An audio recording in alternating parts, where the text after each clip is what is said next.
not be something that you will enjoy hearing, but I'll say it anyway because this is my channel. And for those who are new here, my name is Sam, and I have been traveling for God knows like 8 years now, on and off, and I've learned a thing or two about what is real and not so real, especially what people post online and what traveling is like and how can you travel, especially doing it on a budget. And wow, it's so amazing to go out there and just do what you see online. Let me explain. Are you ready? Ooh, ooh, ooh, oh yeah. Well, for one thing, right now it looks like it's not so bad, right? But this is one of the biggest 4-bedroom dorms or hostels I've ever been in. I am telling you, this is actually paradise compared to the places that I've been. And so as you can see, I have my things on the bed. Those are all my things that you see here. And I also have my lovely backpack. It's a travel backpack, you know, things that I'm sure you've seen online. Okay, that's my tripod. And these are my boots in here. Actually, I just put them away discreetly. And this is my my duffel bag that I carry practically everything. This bag usually has something in it. What do you call it? Just while I am like posted somewhere, I could just put my things in there, and it's usually like a drink or two. This is my scarf, my pashmina scarf that I got in Turkey, which I still have. And this is my friendly neighborhood pillow. Now, interestingly enough, this sheet, I know for a fact that they did not clean it. Why? Because I was sneezing all freaking night, okay? They did not clean it, and I woke up with a stuffy nose, and I wasn't the only one. The person who is no longer here basically had the same issues. The moment he came and stepped into this room, he was just coughing up a storm. That is actually one thing that you may not even think about when you are staying in a hostel. Besides COVID, besides being in a pandemic where you can get sick or ill or whatever, yeah, these situations, these beds, or even this room itself, it looks amazing, right? It looks pristine, but look at it. Mold. Do you see that? Do you see that? Do you see that? Mold. Mold. Mold. You cannot tell me that this is not mold. Do you see that? It's here. And who knows what's in there? But it's here. Let me focus. That's mold, ladies and gentlemen. All the way up to ceiling, as you can see. And even continues against the window. I don't know if you can tell, but all of that is mold. That black stuff that you see against the creases, mold. Okay. So, I've actually stayed in worse places. This is actually pristine compared to some of the places that I've stayed at. I'm not even joking. I seriously am not even joking.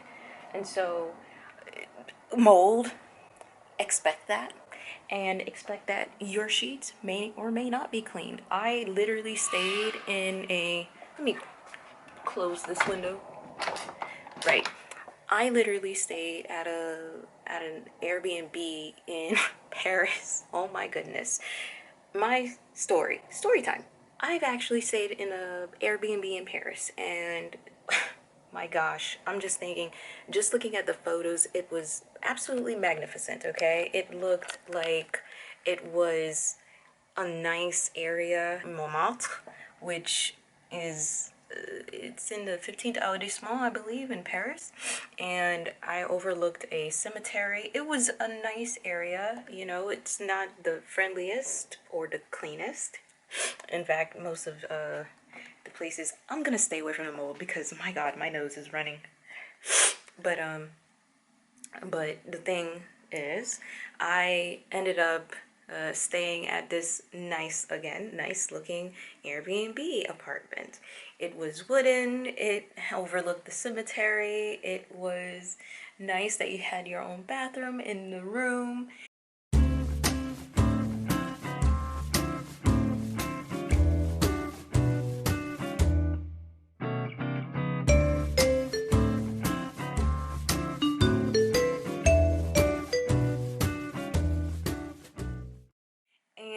So I stayed there for one night, actually.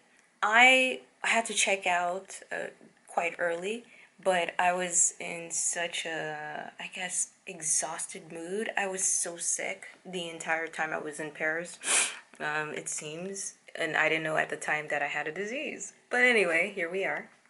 Now in 2022. Okay, that was random. That was absolutely random. I guess we wait.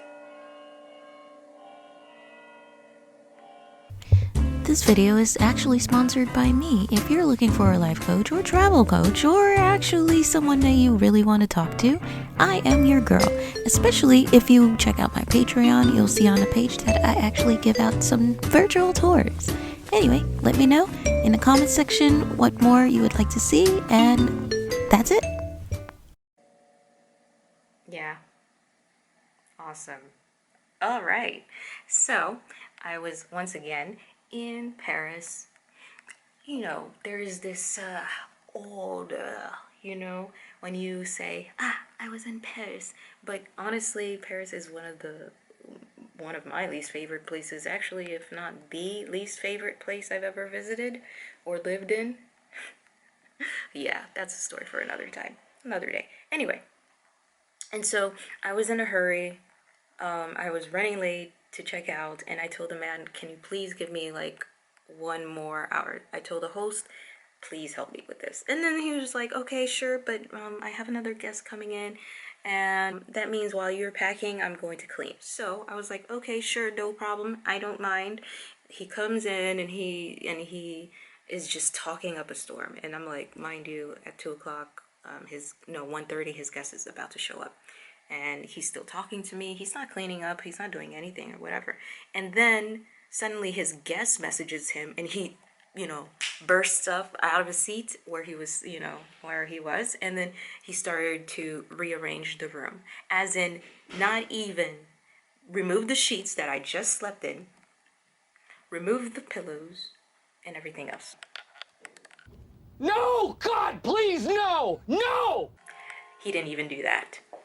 He couldn't even remove the sheets. The bed sheets were still there. Okay. He was fluffing up the pillows. Okay. And the pictures, it specifically showed this, not this fitted sheet. The giant cover, whatever. What it really means, I don't even know that word right now. Anyway, mind you, whew, my allergies are acting up. I think it's because of the mold here. So, I'm just in shock. I am in utter dismay because the same photos that I saw on the Airbnb posting, how the bed was arranged and everything, the same sheets, the same covers or whatever, it was what I slept in. Seriously, in my mind, it didn't even occur to me that he hadn't re-washed the sheets, the bed sheets, okay? And honestly, I felt utterly disgusted. I should have messaged Airbnb and said, "Hey, this fool of a host that you have is not cleaning or washing the sheets at all." I was so disgusted, and again, in my defense, I was absolutely ill the entire time I was there, so I wasn't really thinking clearly. That is my excuse. Now I've learned and grown and know what to expect. Those things do not fly with Airbnb. In fact, they could actually reimburse you if such a thing were to happen. Anyways, I digress. That is why I say that there are different places, hotels, motels, even Airbnbs that seem clean or seem pristine or seem like the wiser choice to travel or where to stay, when in fact it's not actually true. Like, for example, when I came here to Portugal, I assumed that all the hostels and the hotels would line up to the things or the experiences I've had in the past. For example, I stayed at very nice hostels in Turkey, of all places in Istanbul. I stayed in very nice hotels, once again, in Istanbul, in even Göreme or Ankara, Antalya. These are places in Turkey I've stayed at. And even the Airbnbs, very nice in Antalya, for example. But I assumed, wow, that here the hostels, even though they are cheap, they will be pretty well maintained, and that goes for the hotels. And when I came, I realized that the hotels here, unless you're paying above $80 a night, which, to be completely honest, according to European standards, that's actually quite mid-range. That's high on the budget of staying at a hotel. Usually a hotel would be $50, $40 a night in a nice hotel, versus in the US, if you stay at an $80 hotel or motel, in fact, that is probably rat infested, mattress moth eaten. You know what I'm saying. I stayed in a 3-star, 4-star hotel. I guess it didn't cost $80, no, but it was up in that price range, and yet I could hear the neighbors right next door. They say it's a non-smoking room, but it was a smoking room. I stayed in a room where I had to share the dang bathroom with someone else. Like, the bathroom was down a hall. It wasn't within the room. That's the other thing. I didn't realize that most of these accommodations are all going to be dorm situated, okay? They will be like you are living in a freaking dorm where you were in school, in college, okay? That has been my situation.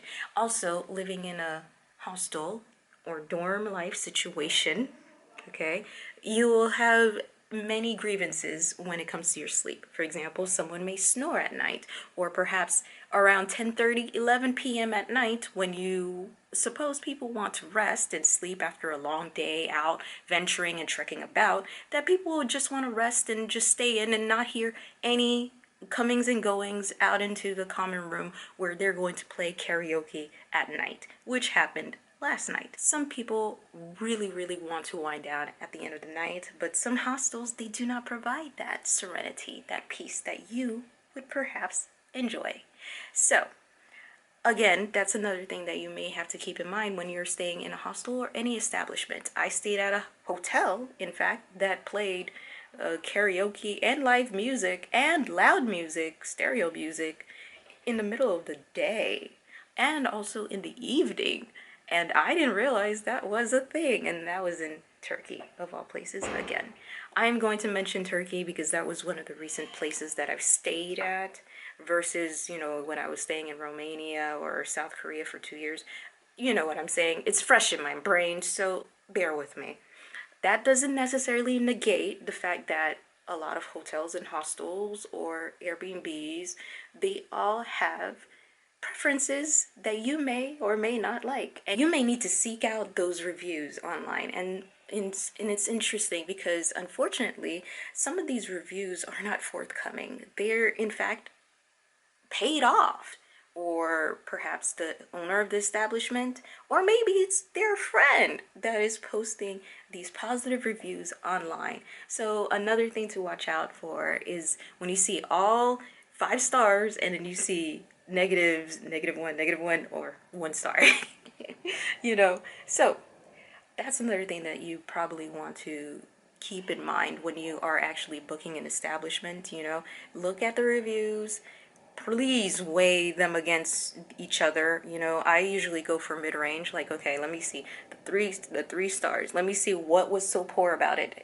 Is the noise level all right? Is it poor? Are the bathrooms clean or not? Are the sheets even clean or not? Are the walls very, very thin? Do they even provide any bedding or any towels or any breakfast? Because some people, they actually love coffee in the morning, and some hotels or hostels, they do provide that, and some actually do not. Or even in a posting they say that they do, and then you arrive and, oh, the machine is busted. Oh, we changed our policies when it comes to giving out towels, so you're gonna have to pay 10 euros for that. Yeah, okay, that's just stretching the truth, but it's usually like 2 euros to pay for a freaking towel to take a shower and dry yourself off with. It's just, oh my goodness. I'm not expecting 4 stars. I am not. I'm just saying that at the bare minimum, there are some things that you would not enjoy having around, okay? For example, mold, right? Right. So I am not picky. I'm just very critical about what is important in my life when it comes to traveling and what is necessary for you to be healthy and to live in a good, pristine environment, okay? Or even have a good night's rest.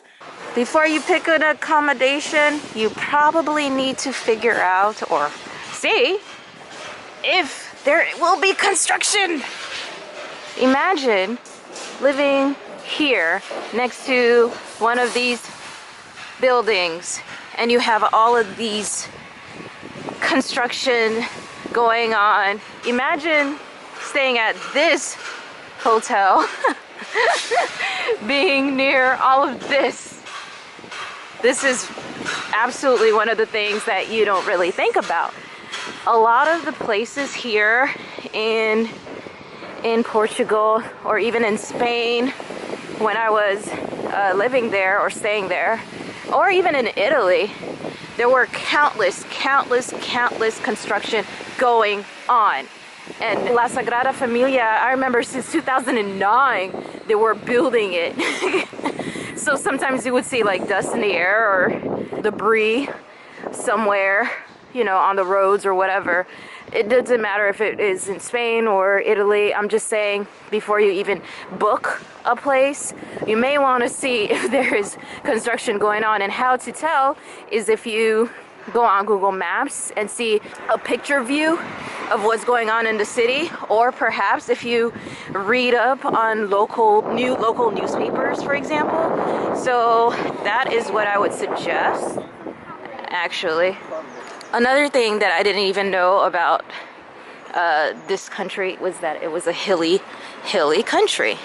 As in, you will be trekking up and down no matter where you are, right? And so that was another fun fact.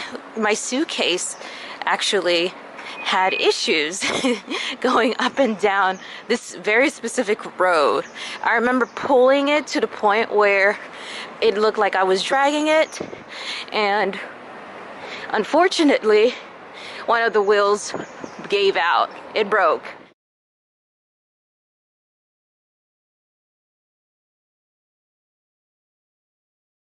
It was just such a horrible thing to happen, carrying 50 pounds of luggage and then your wheel breaks. See, these roads are not meant for suitcases. I truly don't believe it is meant for suitcases.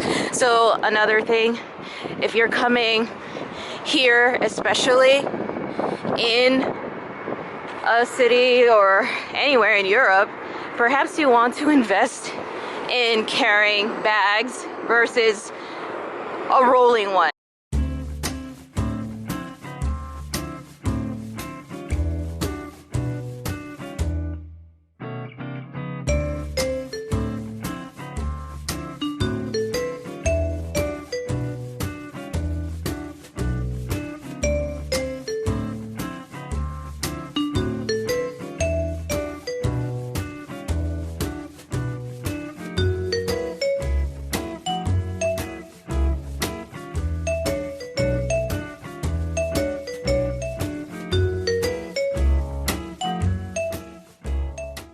What I like about Portugal is that there are different places where you can bike, that it's a designated lane for you to bike and for you to ride your scooter, things like that. Because for sure, we don't really abide by that in the US. So like this lane, for example, here, it's for buses and for riding a bike. As you see, there is another lane right there where this guy is just shooting down on the bike strips. As you can see, like right here, that's another one. So people, especially pedestrians, stay out of these lanes, and well, normal people, normal pedestrians walk on this ground. So it's pretty cool, you know. And so this is in Marques de Pombal, I believe. I'm saying it incorrectly, but it's very popular. It's very, you know, famous. This statue of a man and a lion. I wish I could tell you what it is. Oh yeah, it is called Marques de Pombal. I probably won't say it right? But anyway, I love this area. It's pretty cool, you know. It can get very busy around midday, but right now it's around noon. It's not so terrible.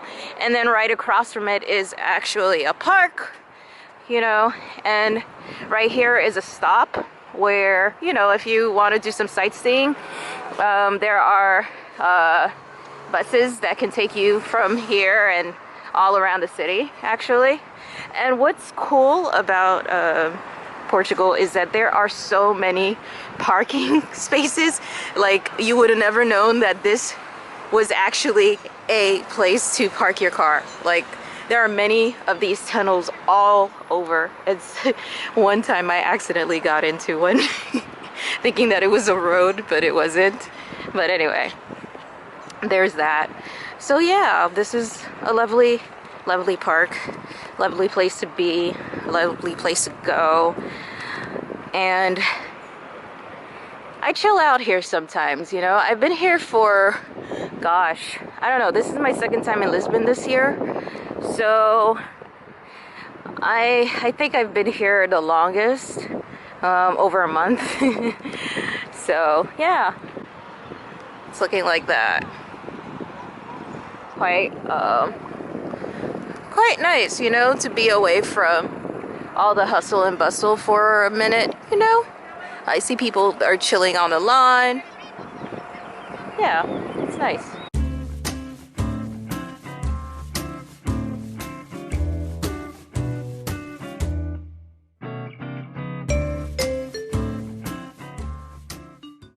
We are reaching on the other side of that giant statue that you saw.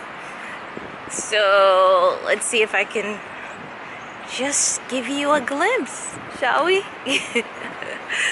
Anyway, I am really famished, and I think I'm just going to eat at the McDonald's literally across the street here, honestly.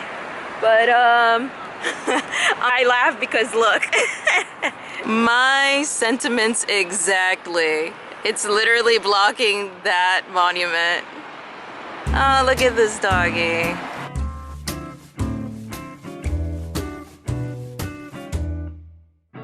Whoa. Lunch. Gluten-free. I'm so going to eat this right now.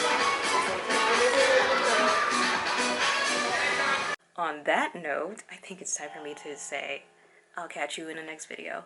And you know what? Yeah, I think that's it. Bye.